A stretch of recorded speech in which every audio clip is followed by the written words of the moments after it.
একটা মজার ঘটনা শোনাই আমার এলাকায়। একটা সাইকেলের সাথে বাচ্চা ছেলে সাইকেল চালাচ্ছিল। তো এই বাড়ির লোক ধরেন খানিক মাটি এনেছে ওর বাড়িতে দরকার, তো ট্রাক্টরে মাটিটা ওই বাড়ির দেয়ালের গায়ে ফেলে দিয়ে চলে গেছে। তো একটা বাচ্চা ছেলে সাইকেল চেলে ওই দিকে যাচ্ছে, আর ওই দিক থেকে একটা মোটর সাইকেল আসছে, লেগে গেছে যে সাইকেলের চাকাটা বেঁকে গেছে। এবার বিচার বসছে বিকেলে, পার্টির লোক বসেছে, যে মোটর সাইকেলওয়ালা সেও তৃণমূল, আর যার সাইকেল বেঁকেছে সেও তৃণমূল। এবার বিচার কি হয়? বলছে মাটিটা রেখেছে ও আবার সিপিএম। বলছে অখেই ডাক, তুমি মাটিটা এমন করে রাখলে সাইকেলটা বেঁকে গেল, তোমাকে 10,000 টাকা লাগবে। মেরে দিলে 500। আমার এলাকায় হয়েছে এ ঘটনা। জি, তোমাকে 10,000 টাকা লাগবে, মাটি যেখানে সেখানে রাখলে হবে। ওরা দুজন বেঁচে গেল। বিচার কি সুন্দর হয়েছে দুনিয়াতে, বাহারে বিচার রে। এরা ভাবছে আমাদের কাছে কেউ নাই, তো ন্যায় বিচার করে নেওয়ালা। শোনেন, বাদশাহ নিজে হরিণ শিকার করতে গেছে, এরকম তীর ধরেছে, আর যেই তীরটা পরপ করে ছেড়ে দিয়েছে, আর হরিণটা তরপ করে লাফিয়ে উঠেছে, আর লক্ষ্যভ্রষ্ট হয়ে গিয়ে নদীর ধারে এক বুড়ি কাপড় কাটছিল, তার ছোট বাচ্চাটা দাঁড়িয়ে দাঁড়িয়ে কাঁদছে, সে বিধবা। ওই ছেলেটাই তার সম্বল, ওর মুখ পানে তাকিয়ে দুনিয়া করছে, এই কানে তীর লেগে গেল, স্পট হয়ে গেল, মারা গেল। বিধবা কাঁদছে, স্বামী তো নাই, ছিল একটা ছেলে, সেও চলে গেল। লাশ আদালতে দিয়ে দিল কাজীকে। বিচার হবে কাজীর, আর করবে কার বিচার? বাদশাহ। যে বাদশাহ কাজীকে রেখেছে বিচার করার লেগে, তার বিচার হবে। সময় দেওয়া হলো, দাফন কাফন হোক, বা লাশ পড়ে আছে, সময় দেওয়া হলো বাদশাকে, এসো। ঠিক সময়ে বাদশাহ কাঠগোড়ায় পৌঁছাচ্ছে, আবার তীর ধনুক নিয়ে, তীরে ধনুক লাগিয়ে নিয়েছে বাদশাহ। কাজীকে বলছে বলেন, বিচার করেন। বুড়িমা, জি বাবা, এই বাদশাই তো তোমার ছেলেকে মেরেছে। হ্যাঁ, ও হরিণ শিকার করছে না কি করছে আমি জানি না, তবে তীর এসে আমার ছেলের কানে লেগেছে, স্পট, সঙ্গে সঙ্গে মারা গেছে। বাদশাকে বলছে তুমি মেরেছ? কি সত্য কথা? হ্যাঁ আমি মেরেছি, তবে হরিণ মারার লক্ষ্য ছিল, হরিণ পালিয়ে যাওয়ার কারণে তীরটা গিয়ে ছেলেকে লেগেছে। কাজী বলছে আমি তা দেখব না, তুমি মেরেছ এটাই শেষ। তুমি হরিণ মারবে, হরিণ তো লাফাতেই পারে, তো ওইদিকে কেউ আছে কিনা একটু দেখার দরকার ছিল না? কাজী বলছে জাল্লাদ, কতলের পরিবর্তে কতল। কোরআন বলেছে বাদশাহ হোক আর যাই হোক, এক্ষুনি গর্দনটা বুড়ি মায়ের সামনে লাশ বানিয়ে দাও, গর্দনটা থেকে মাথাটা নামিয়ে দাও। বাদশাহ তখন তীরটাকে টান মেরে ধরেছিল, হালকা করে ছেড়ে দিল, দিয়ে বলছে কাজী সাহেব, আমি তীরটা বাড়ি থেকে কেন এনেছিলাম শুনেলেন? আজকে আপনি ন্যায় বিচার করেছেন বিধায় বেঁচে গেলেন। যদি আপনি অন্যায় বিচার করতেন তাহলে এই তীর দিয়ে আপনাকে আমি লাশ বানাতাম। আমার রাজ্যে অন্যায় বিচার চলবে, এটা আমি মেনে নিতে পারি না। কেটে দাও আমার গর্দন, আমাকে লাশ বানিয়ে মাটির তলায় দিয়ে দাও, কিন্তু জানে শান্তি পাব যে দেশে নেই বিচার চলছে। জাল্লাদ রেডি হয়ে গেল, খাপ থেকে তলোয়ার বের করেছে, বাদশাকে নিয়ে এসে নামানো হলো, পেছনে হাত বাঁধা হচ্ছে। বুড়ি মা বলছে বাপ, বাদশাকে বাঁচানোর কি কোনো রাস্তা নাই? এত সুন্দর ছেলে যে ন্যায় বিচারকে গ্রহণ করে। বুড়িকে কাজী বলছে ওকে একমাত্র বাঁচাতে পারবেন আপনি, যদি আপনি আপনার ছেলের খুনটা মাফ করে দেন, এক্ষুনি বেঁচে যাবে, এছাড়া ওর দ্বিতীয় কোনো আর রাস্তা নাই। তখন বুড়িমা বলছে বাবা, একটা ছেলে তো আমার চলেই গেল, তা আমি বাদশাকে মাফ করে দিলাম, জাল্লাদ তুমি তলোয়ার ফিরিয়ে নাও। যখনই জাল্লাদ তলোয়ার ফিরিয়ে নিল, বাদশাকে বেকসুর খালাস ঘোষণা করা হলো।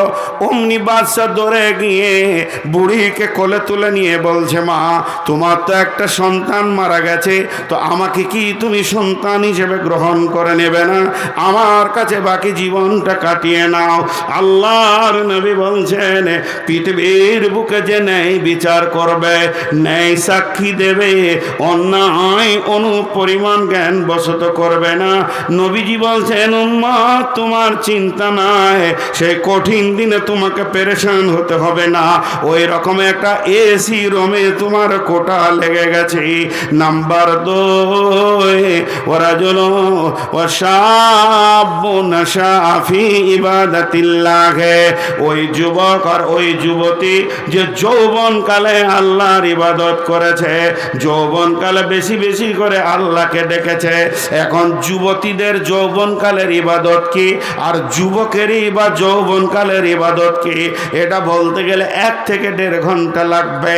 শুধু আমি শর্টে বলে দিচ্ছি, যুবকের 2টি যৌবনকালে ইবাদত। একটা হলো যে কোনো উপায়ে ইনকাম করে নিয়েছে, অধীনস্থ মা বাপ ভাই বোন বিবি স্ত্রী ছেলে মেয়েকে সুখের দিন দেখানো।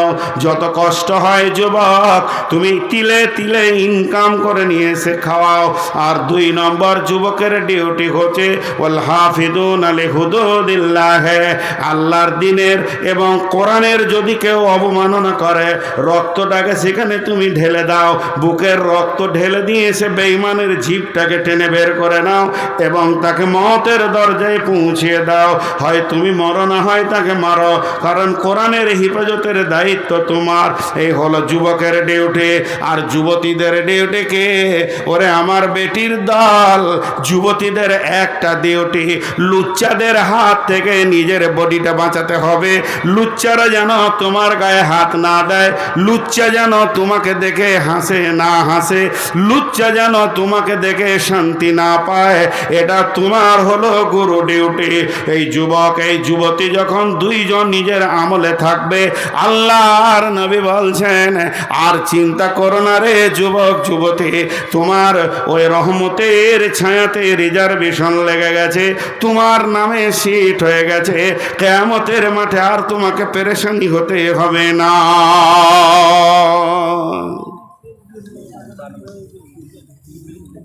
জি, আমার বেটিদেরকে খালি একটা কথা বলবো, মন দিয়ে শুনেন। আপনাদের দিকে কড়ির ভালো দামি চিনেমাটি পাথরের দামি থালা পাওয়া যায়? হা হা হা হা, নদিয়াতে পাওয়া যায় না গো। হাজি আপনারা যে চুপ করে আছেন, তো ধৈর্য আছে বাবু? আমি যে গাড়ি থেকে নামছি আর যদি এসে বলেন আসসালামু আলাইকুম, কেমন আছেন, কোথা থেকে এলেন, আমি যদি চুপ থাকি আপনাকে কেমন লাগবে? ফট করে বলবো ওর অহংকার কত রে। আর আমি এত জিজ্ঞেস করছি তো উত্তর দিচ্ছেন না। কড়ির থালা পাওয়া যায় না, যায় না? আর এখন ভাত খাবেন, ওটা কিসের? কাগজের। কাগজের তো দুটোতেই তো কাজ একই। এমনি করে থালাটাকে কাছে টানবে একদম, তো কাগজের থালাটা ভাববে যে আমাকে ভালোবাসছে কত রে, কিন্তু খাওয়া হয়ে গেলে ফেলে দেবে। আর কড়ির থালাকে ধুয়ে মুছে আবার শোকেসে রাখবে, ওকে দেখেও শান্তি। তো বেটি, প্রেমিকা হলো কাগজের থালা আর স্ত্রী হলো কড়ির থালা। আমি ইশারাই বললাম, প্রেমিকা হতে যেও না, লুচ্চারা খেয়ে নিবে, দিয়ে ছুঁড়ে ফেলে দেবে। আর যদি কড়ির থালা হতে পারো স্ত্রী, তাহলে ইনশাআল্লাহ তোমাকে ভালোবাসবে, কাছে রাখবে, তুমি তার বাড়ির আঙ্গিনায় ঘুরবে, সেটাও দেখে শান্তি পাবে। তা আমি এইটুকু বললাম। নাম্বার 3, ওই রহমতের কোটা থেকে ঢুকবে। 3 নম্বর, রাজুলুন কালবুহু মুআল্লাকুন ফিল মাসাজিদি, ওয়ারাজুলুন কালবুহু মুআল্লাকুন ফিল মাসাজিদি। ওই ব্যক্তি, ওই লোকটা রহমতের ছায়াতে থাকবে যার অন্তরটা আল্লাহর ঘর মসজিদে পড়ে আছে।